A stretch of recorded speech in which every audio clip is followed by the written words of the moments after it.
अस्सलाम वालेकुम स्टूडेंट्स। बिन शम्स अकाउंटिंग वाला में आपको एक दफ़ा फिर वेलकम करते हैं। आज हमने आईकॉम पार्ट 2 का चैप्टर नंबर 4 है जॉइंट स्टॉक कंपनीज।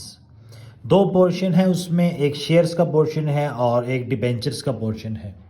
शेयर्स के पोर्शन की इंट्रोडक्शन हम अपलोड कर चुके हैं। आज हमने चैप्टर नंबर 4 के क्वेश्चन स्टार्ट करने हैं। Chapter number 4 joint stock company portion है शेयर्स और क्वेश्चन नंबर 1 आज हमने स्टार्ट करना है। सबसे पहले तो आप देखें कि हमारी रिक्वायरमेंट क्या है। रिक्वायरमेंट ये है हमारे पास कि पास the entries in the books of company.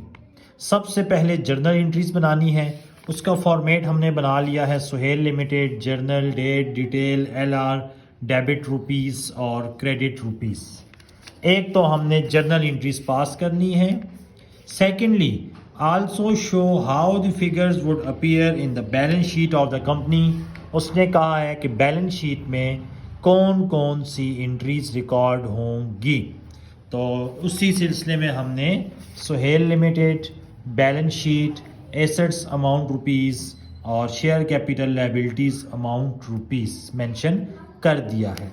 तो इस क्वेश्चन में बेसिकली जो हमारी रिक्वायरमेंट है वो जर्नल एंट्री की है और बैलेंस शीट की है। अब हम क्वेश्चन को पहले पढ़ेंगे, उसके बाद हम क्या करेंगे, उसको सॉल्व करेंगे। Suhel limited was registered with an authorised capital of rupees 80 lakh divided into 8 lakh ordinary shares of 10 each. कह रहे कंपनी का जो ऑथोराइज्ड कैपिटल है वो 80 लाख है और divided into 8 lakh shares of 10 each. आपको बताया था कि जो ऑथोराइज्ड कैपिटल होता है ये बेसिकली वो कैपिटल है कि जब कंपनी फॉर्मेट हो रही है उस वक्त बताया जाता है कि मैक्सिमम हम इतने शेयर्स इशू करते हैं। और आपको बताया था कि ऑथोराइज्ड कैपिटल का क्वेश्चन में सिर्फ इतना काम है कि लायबिलिटीज में हम इधर हेडिंग देंगे ऑथोराइज्ड कैपिटल और कितना है हमारे पास 8 लाख शेयर्स। हम लिखेंगे 8 लाख शेयर्स ऑफ 10 ईच। तो हमारे पास ऑथोराइज्ड कैपिटल कितना हो गया 80 लाख 80। बस इसको हमने यहाँ पर शो करवाना है कि हमारा authorised capital 8 lakh shares of 10 each है और टोटल कितना आ जाएगा 80 लाख। इसके अलावा ऑथोराइज्ड कैपिटल का कोई काम नहीं है। इसके नीचे लाइन लगाने का मकसद ये है कि हमने अब इसमें कोई चीज़ ऐड भी नहीं करनी और ना ही हम उसको अकाउंट फॉर करेंगे। सिर्फ हमने बैलेंस शीट की फेस पर दिखाना है कि ऑथोराइज्ड कैपिटल कितना है 80 लाख।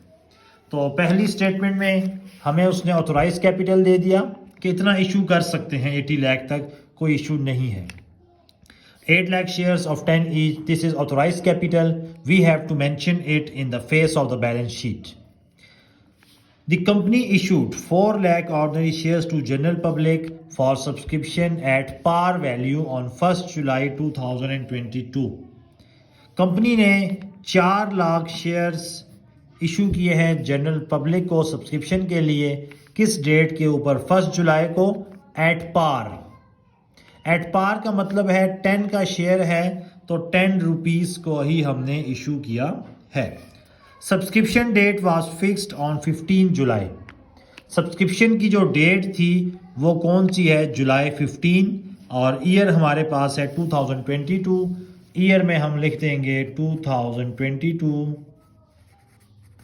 जुलाई 15।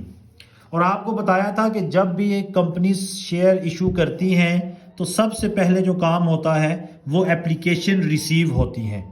और एप्लीकेशन रिसीव कैसे होती हैं?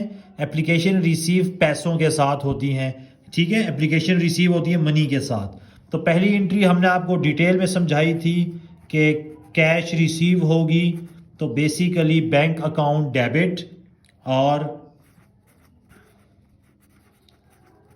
Ordinary share application account credit. कितने शेयर इशू किए हैं? ये इशू किए जी 4 लाख शेयर्स।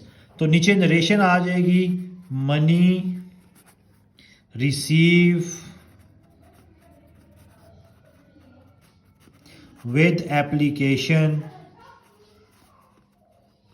और नीचे मेंशन कर देंगे 4 lakh shares of 10 each. Bank account to ordinary share application account.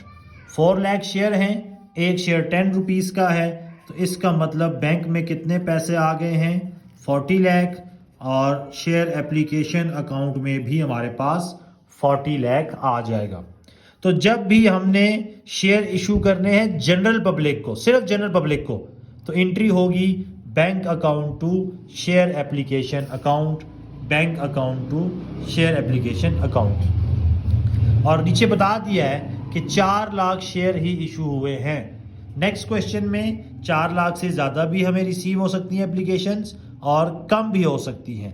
यहाँ चूंकि एप्लीकेशन 4 लाख रिसीव हुई हैं, तो 4 lakh shares of 10 each. 5 lakh applications होती तो 5 लाख इंटू 10, जितनी एप्लीकेशंस रिसीव होंगी उसको आपने 10 से मल्टीप्लाई करवा देना है। तो 4 लाख इशू करने थे, 4 लाख की एप्लीकेशन मिली है, तो 4 लाख को 10 से मल्टीप्लाई करा दिया। Shares were allotted on 31 July. Shares allot कब किए हैं? जुलाई 31। और अलॉटमेंट की एंट्री भी आपको बताई थी, ordinary share application account, ordinary share capital account. और कितने? जो हमें 40 लाख रिसीव हुए थे वही हमारे पास इसकी अमाउंट आ जाएगी, और नीचे नरेशन लिख देंगे being share allotted to public. तो ये 2 एंट्रीज हमने पास करनी होती हैं जब हम पब्लिक को शेयर्स इशू करते हैं। Number 1, bank account to share application account. याद रखिएगा जितनी एप्लीकेशन रिसीव हुई हैं, इस क्वेश्चन में 4 लाख रिसीव हुई हैं तो 4 लाख आ जाएगा, ठीक है।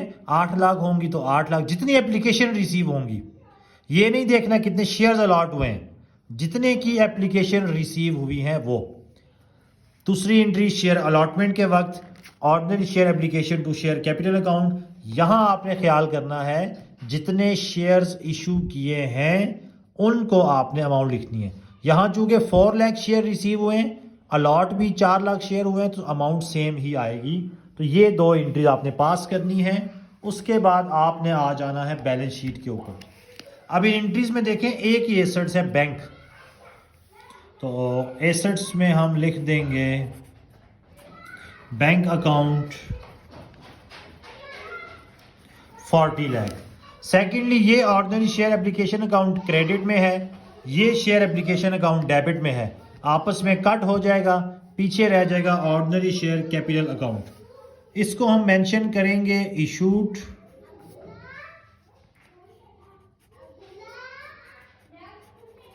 Subscribed and paid up capital. और कितने शेयर्स हैं? 4 लाख शेयर ऑफ 10 ईच, ये आ जाएगा 40 लाख। तो ऑथोराइज कैपिटल तो ऐड करना नहीं है, ये भी 40 लाख, और यहां पर भी 40 लाख। तो ये हमारे पास इस क्वेश्चन की बैलेंस शीट भी बन गई है। तो सिंपल सा काम करना है, 2 जर्नल एंट्रीज हैं, bank account to share application account, share application account to share capital account.